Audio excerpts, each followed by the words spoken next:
معزز سامعین کرام، اس سے قبل بھی آپ نے امام مہدی علیہ السلام کے تعلق سے کہ ان کے آنے سے قبل کیا کیا علامتیں ظاہر ہوں گی، ایک عرصے قبل اس کو آپ نے سماعت کیا تھا۔ آج انشاءاللہ تبارک و تعالی امام مہدی کی ذات اور ان کی شخصیت اور کارناموں کے تعلق سے کچھ باتیں گوش گزار کرنے کی کوشش کروں گا۔ اللہ تبارک و تعالی مجھے حق کہنے، آپ لوگوں کو حق سننے اور ہم سب کو اس پر عمل کرنے کی توفیق عطا فرمائے۔ معزز سامعین کرام، علامات قیامت تاریخ کی روشنی میں اور اس کے شواہدات واقعات بیان کرنے کا مقصد صرف سن کر لطف اندوز ہونا نہیں ہے کہ بیان کرنے والے نے بہت سارے شواہد اور واقعات بیان کر دیا، ہم نے سن لیا، بہت اچھا لگا۔ مقصد اس کا یہ ہوتا ہے کہ ان فتنوں کو بیان کیا جائے اور امام مہدی کی شخصیت کو بیان کیا جائے، تو اس تناظر میں ان کی شخصیت اور دوسرے فتنوں کو ذہن میں رکھ کر موجودہ دور میں اگر اس طریقے کا کوئی فتنہ ظاہر ہو جائے کہ وہ مہدی ہونے کا دعویٰ کرے، تو ہم اس تناظر میں خود پرکھ سکیں کہ جو شخص مہدی ہونے کا دعویٰ کرتا ہے تو جو علامتیں قرآن و حدیث میں احادیث میں بیان کی گئی ہیں، کیا وہ ساری پوری ہو گئی؟ امام مہدی کی شخصیت کے تعلق سے جو باتیں حدیث میں وارد ہیں، کیا وہ ساری باتیں جو شخص دعویٰ کر رہا ہے اس میں یہ باتیں فٹ ہو رہی ہیں؟ تو ہم اگر اس کو بغور سنیں گے، خود بخود موجودہ دور کے فتنے کا مقابلہ کر سکتے ہیں اور اپنے گھر والوں کی ایمان کی حفاظت کر سکتے ہیں۔ اس لیے کہ امام مہدی علیہ السلام کے تعلق سے عقیدہ اسلام کی بنیادی عقائد میں سے ایک عقیدہ ہے، تو اس کو سمجھنا اور ان کے تعلق سے جاننا اور اس سے پہلے کیا فتنے ہوں گے اس کو جاننا ایک مسلمان کے لیے از حد ضروری ہے، ورنہ ایسا ہوگا کہ کسی مدعی مہدی کے چنگل میں آ جائے اور اپنا عقیدہ خراب کر لے، اس لیے کہ ہوتا یہ ہے کہ وہ مہدی ہونے کا ہی دعویٰ نہیں کرتا بلکہ آگے بڑھتے بڑھتے عیسیٰ ہونے کا بھی دعویٰ کرتا ہے، گویا کہ اس نے اپنے آپ کو نبی کہلایا، تو نعوذ باللہ من ذالک خود بخود وہ شخص کافر ہو گیا، اور جو اس کے عقیدے پر آ گیا اس کا بھی ایمان چلا گیا۔ تو اللہ تبارک و تعالی ہم سب کے ایمان کی حفاظت فرمائے اور مولا تبارک و تعالی فتنوں سے ہم سب کی حفاظت فرمائے، ہمارے بچوں کی حفاظت فرمائے۔ تو معزز سامعین کرام، امام مہدی کے آنے سے قبل بہت سارے فتنوں کا ظہور جہاں ہوگا، وہیں امام ابو نعیم نے کتاب الفتن میں بہت ساری علامتیں بتائی ہیں۔ آپ فرماتے ہیں کہ ایک حدیث میں یہ آتا ہے کہ اختلافات کی کثرت ہوگی اور دنیا میں زلزلے کثرت کے ساتھ ہونے لگیں گے اور کفر اور اللہ و رسول کی شان میں گستاخیاں بڑھ جائیں گی۔ یہ ہونے لگا، سوشل میڈیا پہ آپ دیکھیں روز بروز جو ہے گستاخیاں بڑھ رہی ہیں۔ اللہ تبارک و تعالی ایسے لوگوں کو غارت کرے۔ تو اور ایک فتنے کے تعلق سے امام ابو نعیم رضی اللہ تعالیٰ عنہ نقل فرماتے ہیں کہ نہر فرات کا پانی پورا مکمل طور پر سوکھ جائے گا اور وہاں سے سونے کا پہاڑ ظاہر ہوگا۔ یہ امام مہدی سے پہلا یہ سب ہوگا۔ اور ایک حدیث میں یہ بھی سمجھ میں آتی ہے بات، اس سونے کو حاصل کرنے کے لیے لوگ ہر جگہ سے دوڑ پڑیں گے اور آپس میں قتل و غارت گیری کریں گے۔ اور امام ابو نعیم نے یہاں تک فرمایا کہ لا یخرج المہدی حتی یقتل من کل تسعۃ سبعہ، کہ امام مہدی، حضرت علی کرم اللہ وجہہ الکریم نے فرمایا کہ امام مہدی کا خروج اس وقت تک نہیں ہوگا جب تک کہ ہر 9 میں سے 7 قتل نہ ہو جائے۔ یہ حدیث پاک میں آتا ہے کہ آپ دیکھیں کس قدر کثرت کے ساتھ قتل و غارت گیری ہوگی کہ قتل عام ہوگا، ہر 9 آدمی میں سے 7 آدمی قتل ہوتے ہوئے نظر آئیں گے۔ اور ایسے ہی ایک نیک شخص جن کا نام نفس زکیہ ہوگا کہ اسے بھی لوگ ان کو شہید کر دیں گے، اور ان کی ذات کے تعلق سے رسول اکرم صلی اللہ علیہ وسلم نے فرمایا وہ شہید ہوں گے، زمین و آسمان کی ہر چیز اس پر غضبناک ہوں گی، یعنی اس قتل کرنے والے پر۔ تو اس قدر محترم شخصیت ہوگی، ان کو بھی لوگ شہید کر دیں گے اور قتل کر دیں گے۔ یہاں تک کہ فتنوں کا ظہور کے تعلق سے حضرت ابو ہریرہ رضی اللہ تعالیٰ عنہ فرماتے ہیں کہ حدیث پاک میں آتا ہے کہ عراق سے ایسا فتنہ اٹھے گا کہ ہر عربی اور غیر عربی کے گھر میں داخل ہوگا، یہاں تک کہ ہر گھر میں ذلت اور رسوائی اور خوف کا عالم پیدا کر کے رکھ دے گا، اور وہ فتنہ اس قدر تیزی سے بڑھے گا جیسے کہ سمندر کے ٹھاٹھے مارتا ہوا موجیں، اس قدر وہ تیزی سے بڑھے گا۔ آپ نے مزید اس حدیث کی تشریح کرتے ہوئے آپ نے ارشاد فرمایا حضرت ابو ہریرہ رضی اللہ تعالیٰ عنہ نے کہ وہ اس قدر تیزی سے سفر کرے گا، سیریا کے ملک شام کے کونے کونے کا طواف کرے گا، عراق کو اپنے لپیٹ میں لے لے گا، اور عرب کی سرزمین کو پر اتنا فتنہ مچائے گا کہ لوگوں کی چمڑیاں ادھیڑ کر رکھ دے گا۔ اس قدر وہ تیزی سے فتنہ پھیلے گا، یہاں تک کہ فتنوں کا ہی دور دورہ ہوگا، قتل و غارت گیری کا دور دورہ ہوگا، کفر اور شرک عام ہو جائے گا، اور لوگ اللہ و رسول کی شان میں گستاخیاں کرنے لگیں گے۔ جب یہ ساری باتیں عام ہو جائیں گی تب جا کے امام مہدی کا ظہور ہوگا۔ اب اس میں بہت ساری علامتیں ایسی ہیں کہ اس قدر قتل و غارت گیری ابھی ہوتی نہیں، اور نہر فرات کے پانی سوکھا نہیں، سونے کا پہاڑ ابھی ظاہر نہیں ہوا، نفس زکیہ جو آنے والے ہیں وہ ابھی تک آئے نہیں، ان کی حکومت ابھی قائم نہیں ہوئی۔ تو یہ ساری بہت ساری علامتیں ہیں جو ظاہر نہیں ہوئی، تو آپ خود سوچیں کہ جب ظاہر نہیں ہوئی تو امام مہدی کا ظہور کیسے ہو سکتا ہے۔ اور امام ابو نعیم رضی اللہ تعالیٰ عنہ نے ایک روایت اور نقل فرمائی کہ امام مہدی کا ظہور اس وقت تک نہیں ہوگا جب تک کہ ایک آخری خلیفہ جو بادشاہ ہوگا ان کا وصال ہو جائے گا، وہ وفات پا جائیں گے، پھر اس کے بعد میں دوسرا خلیفہ لوگ بنا نہیں سکیں گے، اختلافات ہو جائیں گے، یہاں تک کہ حج کا موسم ہوگا، بغیر خلیفہ اور حاکم کے لوگ حج کریں گے، اور لوگ آپس میں لڑیں گے مینا میں، اس قدر خون ریزی ہوگی، اور خون جو ہے جمرات تک بہے گا، اور لوگ حجاج کی جو ہے سامان لوٹنا شروع کریں گے۔ اس کے بعد جب قتل و غارت گیری سے لوگ عاجز آ جائیں گے تو اب جو ہے وہ امام مہدی کی تلاش میں نکلیں گے۔ حضرت علی کرم اللہ وجہ الکریم فرماتے ہیں کہ امام مہدی کے آنے سے قبل ہر شخص کی زبان پہ امام مہدی کا چرچا ہوگا اور دل میں امام مہدی کا تذکرہ ہوگا، اس وقت جا کے امام مہدی کا ظہور ہوگا۔ اب جو ہے لوگ ڈھونڈتے ہوئے تلاشتے ہوئے امام مہدی کو مدینے کی طرف رخ کریں گے، اس لیے کہ سب کو پتہ ہوگا کہ امام مہدی کا جو ہے ظہور وہ پہلے جو ہے وہ مدینے میں قیام پذیر ہوں گے، ان کی پیدائش مدینے میں ہوگی، پھر وہ مکہ کی طرف کوچ کریں گے۔ لہذا سارے لوگ جو ہے مدینے کی طرف بیعت کرنے کے لیے اور ان کی خلافت کو تسلیم کرنے کے لیے مدینے کی طرف رخ کریں گے، تو امام مہدی کو پتہ چل جائے گا کہ یہ جو ہے میرے ہاتھ میں بیعت کرنے کے لیے آ رہے ہیں، تو وہ خود نہیں چاہیں گے کہ کسی کی بیعت کریں، لہذا وہ چھپ کر جو ہے مکہ کی طرف روانہ ہو جائیں گے۔ اور جب مکہ میں پہنچیں گے، یہاں لوگوں کو پتہ چل جائے گا کہ یہ مکہ روانہ ہو چکے، اب جو ہے یہ یہاں سے لوگ پھر مکہ آئیں گے، کسی طریقے سے امام مہدی کو ڈھونڈ نکالیں گے، ان کے گھر پہنچیں گے اور کہیں گے بیعت کرو۔ آپ پہلے تو منع کریں گے، ایک روایت میں یہاں تک آیا ہے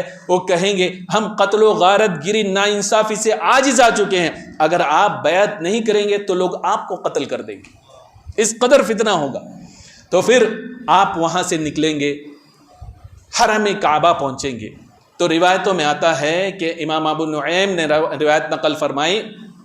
کہ جب مکہ پہنچیں گے، حجر اسود اور مقام ابراہیم کے قریب پہنچیں گے، تب جا کے جو ہے آپ جو ہے اپنی بیعت کا اعلان کریں گے۔ یہاں تک کہ خود نہیں کہیں گے، لوگ کہیں گے، تب جا کے آپ بیعت کریں گے۔ اور روایتوں میں آتا ہے کہ اللہ تبارک و تعالی آپ کے سر مبارک کے پاس ایک فرشتے کو متعین فرمائے گا جو زور زور سے آواز دے گا، اے لوگو آؤ، یہ مہدی ہیں، ان کے ہاتھ پہ بیعت کرو۔ اگر تم ظلم و ستم کا خاتمہ چاہتے ہو، سکون چاہتے ہو، تو امام مہدی کے ہاتھ میں بیعت کر لو۔ یہ کوئی اعلان کرنے والا اعلان کرے گا، تب جا کے لوگ جو ہے بیعت کریں گے۔ اور حدیث پاک میں آتا ہے سب سے پہلا جو گروپ ہوگا جو امام مہدی کے ہاتھ میں بیعت کرے گا، وہ اصحاب بدر کے تعداد کے مطابق لوگ ہوں گے، یعنی 313 ہوں گے۔ امام ابن حجر نے القول المختصر میں 314 بھی ذکر فرمایا۔ الغرض اہل بدر کے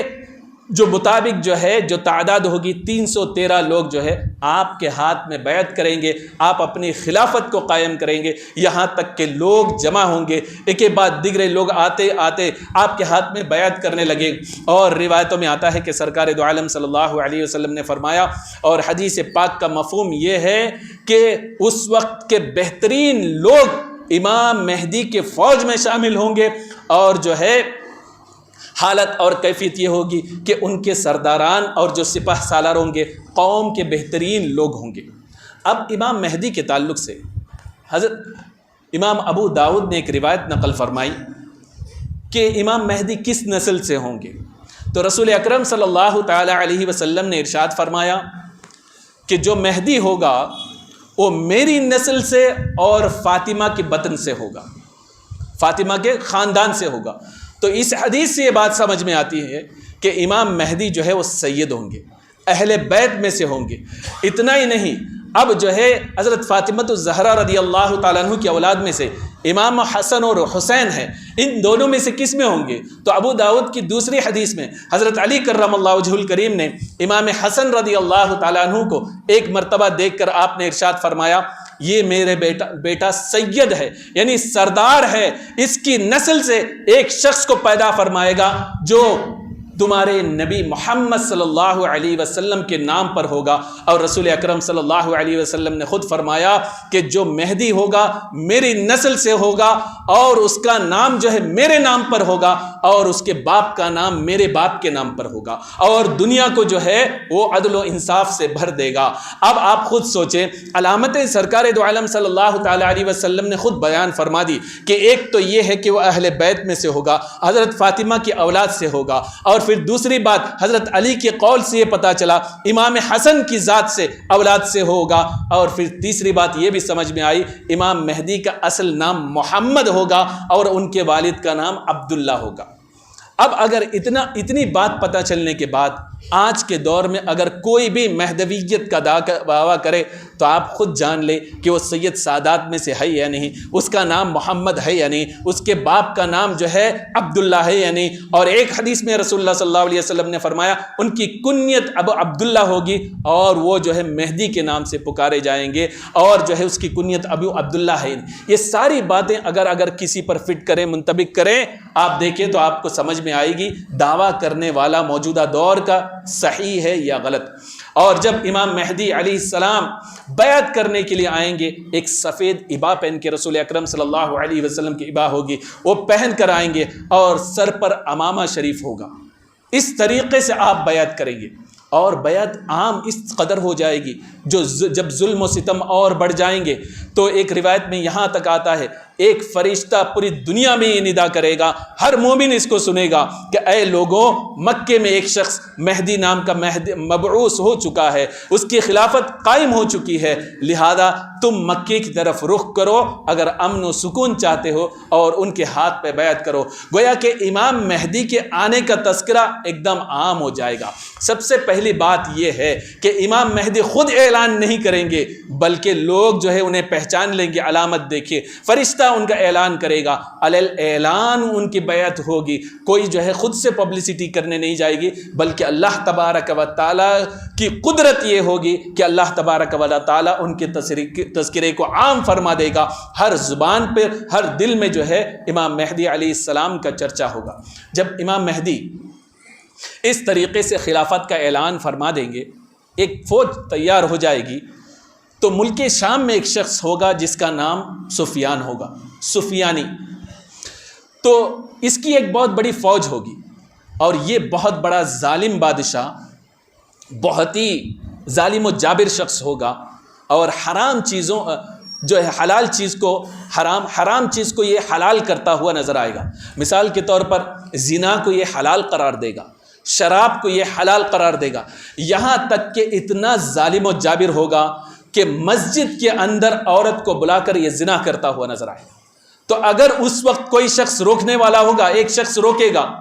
کہ تو جو ہے مسجد کی تقدس کو پامال کر رہا ہے، اس کی عظمت کو پامال کر رہا ہے، شریعت میں جو ناجائز قرار دی گئی جس چیز کو تو حلال قرار دے رہا ہے، تو وہ بلائے گا، اس آدمی کو قتل کرے گا، اور اس کے اہم خیال جتنے لوگ ہوں گے اس کی آواز کو بلند کریں گے، سب کو قتل کرتا ہوا نظر آئے گا، اور اتنا ظالم و جابر ہوگا سارے علماء اور فضلاء کو چن چن کر قتل کرے گا، اور اس کا ظلم و جبر بڑھتا ہوا نظر آئے گا۔ اور جب ایسی صورت میں جب اسے پتہ چلے گا کہ مکے میں امام مہدی علیہ السلام خلافت کا دعویٰ کر چکے ہیں اور لوگ ان کے ہاتھ میں بیعت کر رہے ہیں، تو اب جو ہے ان کے مقابلے کے لیے یہ شخص جو ہے ایک لشکر تیار کرے گا۔ تقریباً ایک روایت کے مطابق 30,000 لوگ اس لشکر میں ہوں گے، اور وہ لوگ جو ہے وہاں سے نکلیں گے۔ ایک روایت میں یہ ہے، امام ابو نعیم نے نقل فرمایا کہ وہ مدینے پر چڑھائی کریں گے، 3 دن تک قتل و غارت گیری کریں گے، پھر اس کے بعد جو ہے وہاں سے مکہ کی طرف امام مہدی کی طرف بڑھیں گے۔ تو جب جو ہی مقام بیدا ایک جگہ ہے مکہ اور مدینہ کے بیچ، جب وہاں پہنچیں گے تو اس میں سے 2 شخص، ایک روایت کے مطابق ایک شخص اپنی کسی حاجت کے لیے ان سے الگ ہو کر نکل جائیں گے، تو اللہ تبارک و تعالیٰ کا عذاب ایسا آئے گا ان لوگوں پر، اس فوج پر، کہ زمین جو ہے پھٹ جائے گی، سب کے سب جو ہے دھس جائیں گے زمین کے نیچے۔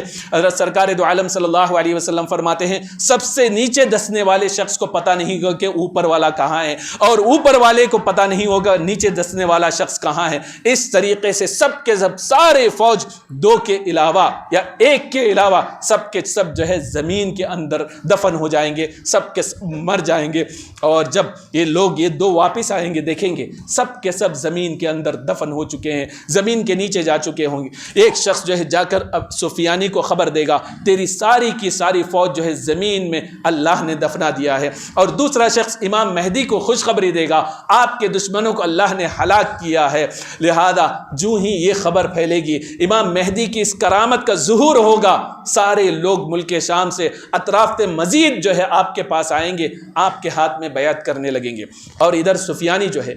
اپنے دشمنوں کو چن چن کر قتل کرنے لگے گا۔ ایک گروپ پہلے سے ہی جو اس کی مخالف ہوگی خراسان میں پناہ لی ہوگی۔ اب اللہ تبارک و تعالی خراسان میں ان شخص کی حمایت کے لیے حارث نامی ایک شخص کو بھیجے گا۔ اب وہ شخص فوج کو اکٹھا کرے گا اور سفیانی کے جو ہے خلاف جو ہے جا بجا لڑے گا، اور جب طویل ہو جائے گی، دیکھے گا کہ فتح نہیں مل رہی، تو وہ ایک اور شخص کے نام ہاتھ پر بیعت کرے گا جو امام مہدی کا کزن ہوگا، امام حسن کی اولاد سے ہوگا، اور اپنے ہاتھ پر بیعت کرے کہ اسی طریقے سے جنگ لڑتے ہوئے نظر آئیں گے۔ تو امام مہدی علیہ السلام جو ہے اپنی ساری فوجوں کو لے کر ایک جگہ مقام قرہ وہاں پہنچیں گے، دونوں فوج مل جائے گی، تو وہ ذات جو ہے امام مہدی علیہ السلام کے جو کزن ہوں گے وہ کہیں گے میں نے جو ہے اب تک بہت ساری جنگیں لڑی ہیں، مہدی ہونے کا دعویٰ تو میں کر سکتا ہوں، امام حسن کی اولاد سے میں بھی ہوں، لہذا مہدی میں ہوں۔ امام مہدی فرمائیں گے نہیں، خلافت میری وجہ سے قائم ہوئی ہے، مہدی اللہ نے مجھے مہدی بنایا ہے۔ تو آپ کے کزن آپ سے پوچھیں گے چچا زاد بھائی اگر آپ مہدی ہیں آپ کے پاس علامت کیا ہے جس کی وجہ سے آپ کہہ سکو کہ آپ مہدی ہیں؟ تو روایتوں میں آتا ہے امام مہدی کی کرامت اللہ تبارک و تعالی ظہور فرما دے گا۔ اس وقت ایک پرندے اڑتے ہوئے پرندے کی طرف آپ اشارہ فرمائیں گے، وہ آپ کے قریب آ کر گر جائے گی، اور سوکھی ہوئی لکڑی کو آپ زمین پر گاڑ دیں گے بسم اللہ پڑھ کر، فوراً جو ہے وہ درخت جو ہے تر و تازہ ہو جائے گی اور پھل دینے لگ جائے گی، اور ہرا بھرا وہ درخت ظاہر ہو جائے گا۔ جو ہی اس کرامت کو دیکھیں گے وہ شخص جو ہے آپ کا کزن کہے گا یقیناً اللہ تبارک و تعالی نے یہ منصب آپ کو عطا کیا ہے اور میں آپ کے ہاتھ میں بیعت کرتا ہوں۔ وہ بیعت کرے گا، سارے لوگ بیعت کریں گے. پھر اس کے بعد سفیانی کی جو ہے قلعہ قمع کرنے کے لیے آگے بڑھیں گے، یہاں تک کہ آپ پہلے اسے دعوت دیں گے، وہ آپ کے ہاتھ پہ تائب ہوگا، رجوع کرے گا، آپ کی خلافت کو تسلیم کرے گا. پھر اس کے بعد وہاں سے بیت المقدس کی طرف جب پہنچے گا تو پھر جو کچھ لوگ اس کو بہکائیں گے، 3 سال کے بعد وہ بدعہدی کرے گا تو امام مہدی علیہ السلام پھر اسے جنگ کر کے اسے قتل کریں گے، یہاں تک کہ فتنہ سفیانی جو ہے سب کے سب مٹ جائے گا. اب جو ہے کچھ حد تک سکون ہو جائے گا. اس کی ایک وجہ یہ ہوگی کہ روم کے لوگ امام مہدی سے صلح کر لیں گے، اور صلح کی شرط اس میں ایک یہ بھی ہوگی، اگر مسلمانوں پر کوئی حملہ کرے گا تو آپ ساتھ دو گے، آپ پر کوئی حملہ کرے گا مسلمان آپ کا ساتھ دیں گے. لہذا دونوں مل کر کسی تیسرے کے خلاف جب ایک جنگ ہوگی اس میں مسلمانوں کو فتح و کامرانی نصیب ہوگی، سارے لوگ ایک جمع ہوں گے، تو ایک عیسائی اٹھ کر جو سلیب ہوگا، سلیب اٹھائے گا، کروس مارک اٹھا کر وہ کہے گا کہ ہمیں جو فتح ملی عیسیٰ کی وجہ سے، اس سلیب کی وجہ سے ہمیں فتح ملی ہے. تو ایک مسلمان غصے سے غضبناک ہو کر کہے گا نہیں، وہ خالق و مالک پروردگار ہے جس نے عیسیٰ علیہ السلام کو بھی پیدا کیا ہے، اس نے ہمیں جو ہے فتح اور نصرت غلبہ عطا کیا ہے. جب یہ سنے گا تو جو ہے وہ مسلمان اس سلیب کو گرا دے گا. سلیب کے گرنے کی علامت ان کے نزدیک یہ ہوگی کہ انہیں شکست ہوگی، ان کے نزدیک ان کا تصور یہ ہوگا. اب وہ شخص جو ہے جس شخص نے سلیب کو گرایا اس کو قتل کر دے گا. اب دو فتنہ جو ہے دوبارہ اٹھے گا، یہاں تک کہ باضابطہ جنگ ہوگی تو روم کے لوگ جو ہے اکثر مسلمانوں کو شہید کر دیں گے، اور پھر اپنے بادشاہ کے پاس جائیں گے اور کہیں گے ہم نے مسلمانوں کو جو ہے تہ کر دیا ہے، اب مزید فوج کی ضرورت ہے تاکہ مہدی اور اس کے سارے جو ہے فوج کو جو ہے ہم قلعہ قمع کر سکیں. درود شریف پڑھیں. اللہم صلی علی سیدنا مولانا محمد معدن الجود والکرم وآلہ وبارک وسلم. صلاۃ و سلام علیک یا رسول اللہ صلی اللہ تعالی علیہ وسلم. الغرض اب جو ہے وہ بادشاہ انہیں فوج دے گا، اور روایتوں میں آتا ہے کہ اس میں 80 دستے ہوں گے، 80 گروپس ہوں گے، اور جو ہے 80 گروپس میں ٹوٹل ملا کر اگر کاؤنٹ کیا جائے تو موجودہ دور کے حساب سے ان کی 9,60,000 فوج جمع ہوگی، اور مسلمانوں کی تعداد بہت کم ہوگی. الغرض امام مہدی اب لڑنے کے لیے آئیں گے، ایک طرف سے اتنی بڑی فوج ہوگی، مسلمانوں کی فوج ہوگی، 3 دستہ مسلمانوں کا ہوگا. کیسے 3 دستے ہوں گے مسلمانوں کے. پہلا دستہ ہوگا وہ لڑے گا، لیکن جو ہے اتنا بڑا کفار کا جو ہے صلیبیوں کا اتنا بڑا لشکر دیکھ کر وہ کہے گا کہ اتنا بڑا لشکر ہمارے پاس نہیں، اس کا مطلب یہ ہے کہ یہ جو ہے زیادہ طاقتور ہے، لہذا وہ جو ہے وہاں سے بھاگ جائے گا اور ایک روایت کے مطابق اس گروپ کے ساتھ مل جائے گا. مسلم شریف کی حدیث میں ہے 3 گروپ ہوں گے. پہلا جو گروپ ہوگا یہ اللہ تبارک و تعالیٰ ان بھاگنے والوں کی توبہ کبھی قبول نہیں کرے گا، یعنی یہ لوگ بدترین لوگ ہوں گے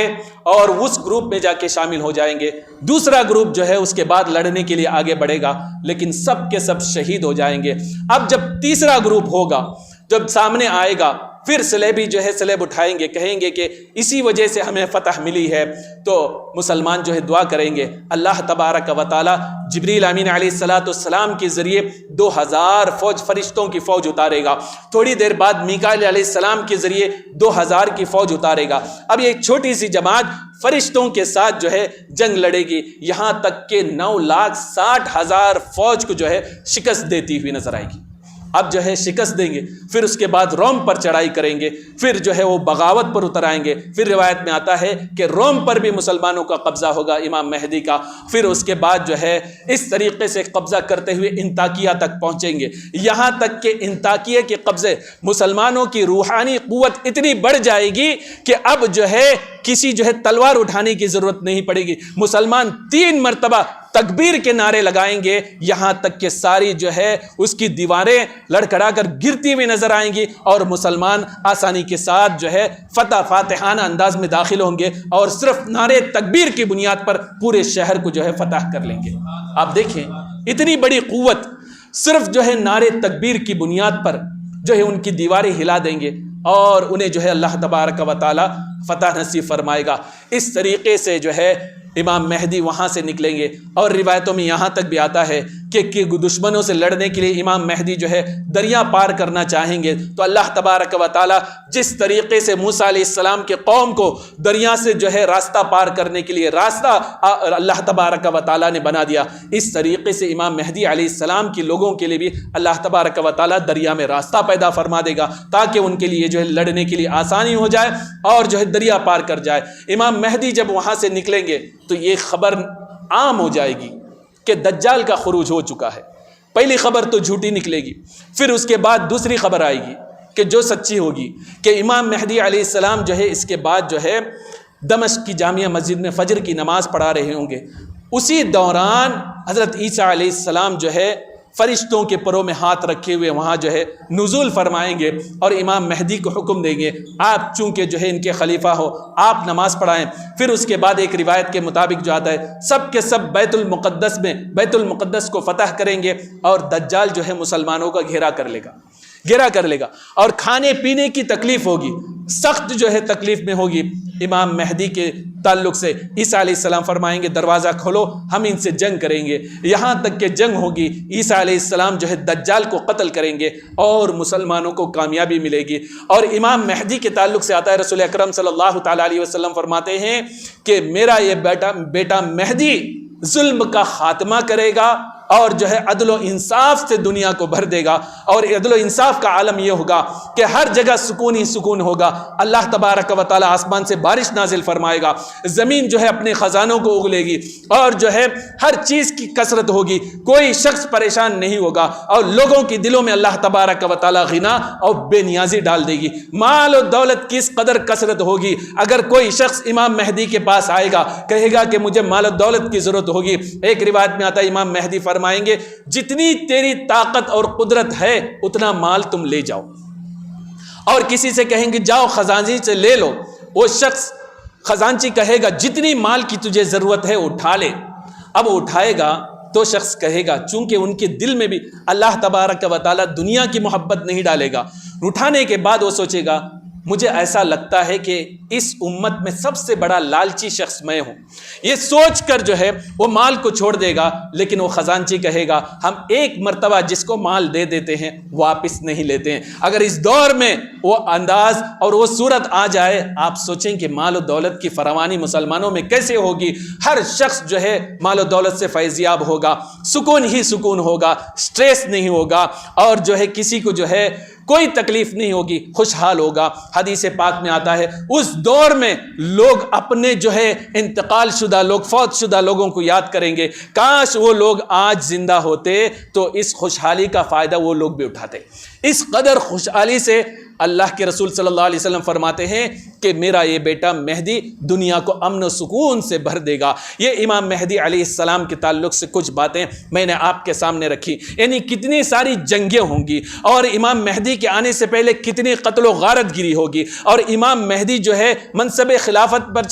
قائم کرنے کے بعد، اس پر جو ہے آپ جو خلافت کا دعویٰ کرنے کے بعد، اعلان کرنے کے بعد کتنے سارے سٹرگل کرنے پڑیں گے اور بہت ساری جنگیں لڑنی پڑے گی اور بہت سارے مسلمان شہید ہوں گے، اس کے بعد جا کے امن و سکون قائم ہوگا۔ اس سارے تناظر کو آپ اپنے ذہن و دماغ میں بٹھا کے رکھیں۔ آج کا کوئی دجالی مہدی نام کا جو ہے اگر کوئی جو ہے اس کا دعویٰ کرے، اس ساری چیزوں واقعات کو اپنے ذہن میں رکھے اور اس دجالی کے فتنوں کو آپ پردہ فاش کرے اور اپنے جو ہے عقیدوں کو بچائے۔ اور امام سفیان ثوری رضی اللہ تعالی عنہ کا وہ قول آپ یاد رکھیں، آپ نے فرمایا کہ تمہارے سامنے اگر لوگ دروازے کے سامنے سے بھی یہ